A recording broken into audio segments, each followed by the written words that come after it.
श्री 1008 गुरु टेकचंद जी महाराज का जीवन परिचय भाग 2। उदयराम जी, ये तो एक एक पाई का हिसाब पूरा है। व्यापारी, इतना सटीक हिसाब हमने सोचा था। माता रुक्मिणी, हमारा टेकचंद कितना होशियार है।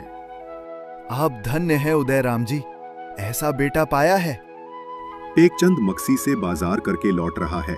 रास्ते में उसे साधु संतों की एक टोली मिलती है।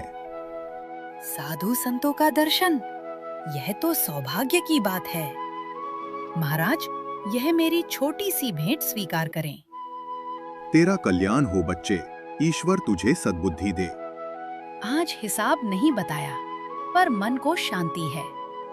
टेकचंद खाली हाथ घर लौट आता है और चुपचाप सो जाता है, हिसाब नहीं बताता। अगले दिन सुबह वही व्यापारीगण उदयराम जी के पास फिर से आकर टेकचंद के खिलाफ शिकायत कर रहे हैं। उदयराम जी, आपके बेटे ने फिर हमें परेशान किया है। वह क्या हिसाब बताएगा? उसने तो सारा धन साधुओं को लुटा दिया। वह खाली हाथ घर आया है। उसने सारा धन साधुओं को दे दिया है। क्या कहा? खाली हाथ लौटा? टेकचंद, तुरंत यहाँ आओ। तुम्हारी वजह से मेरे साथी कितना कष्ट उठाते हैं, यह मैं सहन नहीं कर सकता। कल चुपचाप आया और हिसाब तक नहीं बताया। सारा पैसा साधु संतों को खिलाकर खाली हाथ घर आया। पिताजी, मैंने इन दुकानदारों को कौन सा कष्ट दिया है?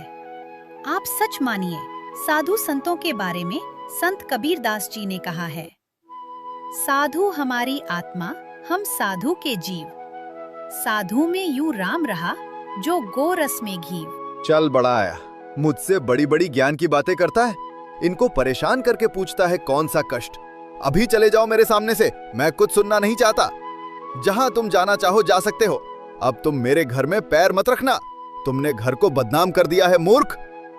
पिताजी के मुख से ऐसे शब्द मेरे हृदय को गहरा आघात पहुंचा है।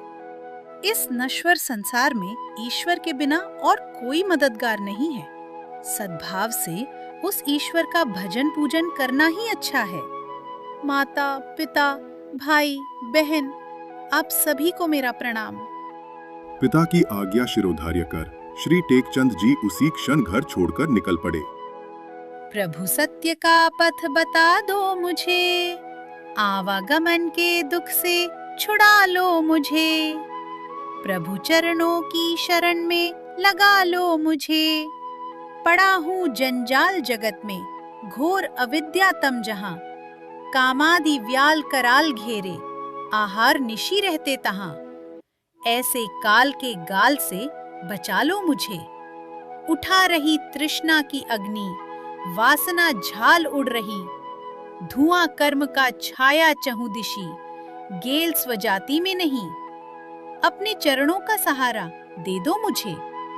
माया के पर्दे नेत्र पर है, सूझता सतपंथ नहीं। अगर आप भी छोड़ दोगे, फिर ठिकाना नहीं कहीं। अपने चरणों की शरण में लगा लो मुझे। रो रो पुकारूं तुझे, अब तो सद्गुरु दो दर्शन। तेरे सिवा नहीं कोई, जो हरे संकट भगवन।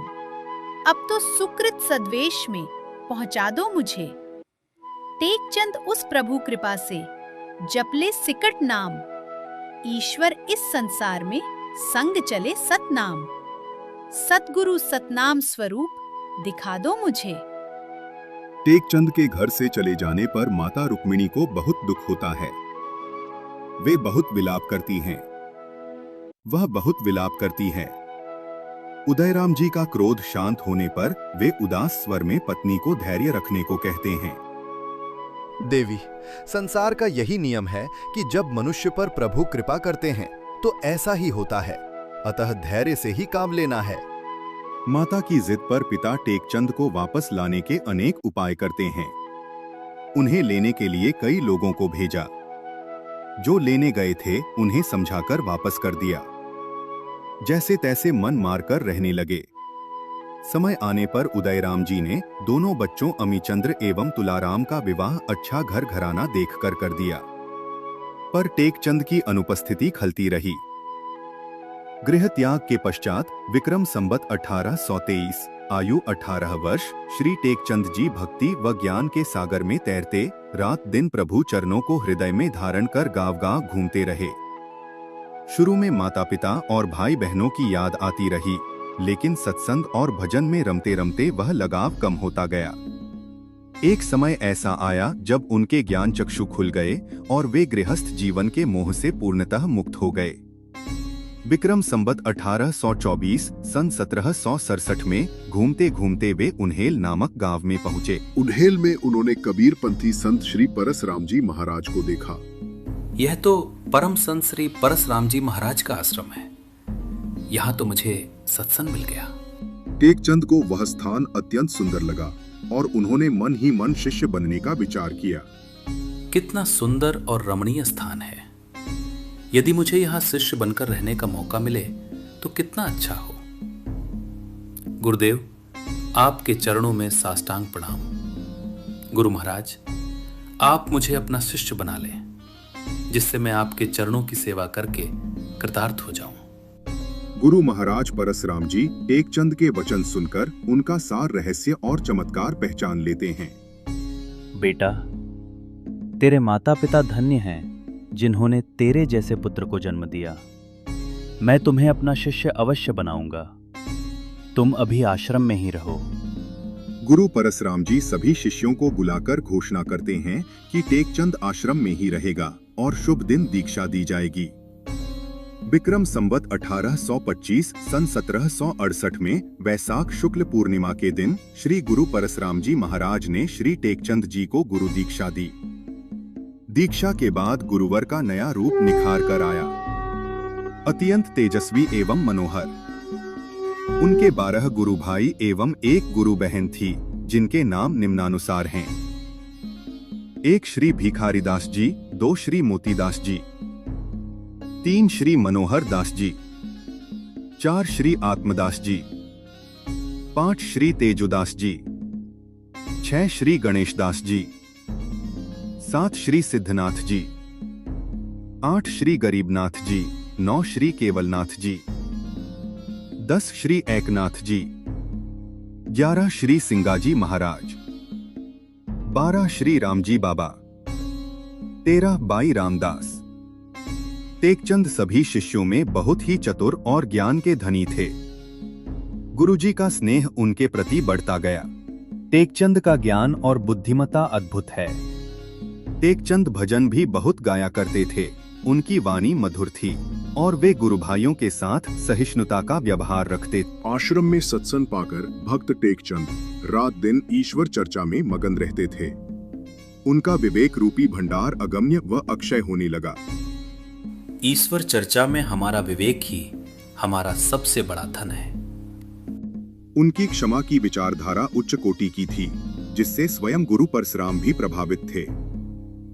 टेकचंद की क्षमा और उच्च विचार अद्भुत हैं। यह तो मेरे हृदय को छू लेते हैं। गुरु की सेवा में तपस्या करते हुए टेकचंद जी के 12 वर्ष व्यतीत हो गए। विक्रम संवत 1834 सन 1780 में एक दिन संत श्री परसराम जी महाराज ने अपने सभी शिष्यों को बुलाकर तीर्थ यात्रा के विचार से अवगत कराया।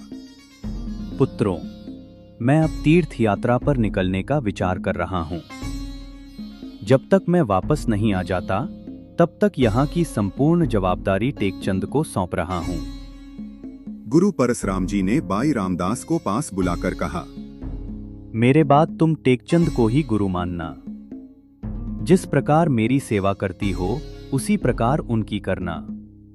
बाई रामदास को यह बात अच्छी नहीं लगी, क्योंकि उन्हें लगता था कि टेकचंद अभी गुरु के योग्य नहीं है। उसके चेहरे पर संदेह और असहमति का भाव है। बाई रामदास को यह बात अच्छी नहीं लगी, क्योंकि टेकचंद अभी गुरु के योग्य नहीं है। वह अभी इतना सिद्ध पुरुष नहीं हो गया है जो हम उनकी सेवा करें। क्या गुरु भाई बहन में इस बात से मन मुताव होगा? क्या टेकचंद गुरु पद स्वीकार करेंगे? परसराम जी क्या करेंगे? जानने के लिए अगले भाग का इंतजार करें। अगर कथा पसंद आए तो लाइक, शेयर, सब्सक्राइब करें। VA बेल आइकन दबाएं ताकि अगला भाग छूट ना जाए। जय गुरुदेव।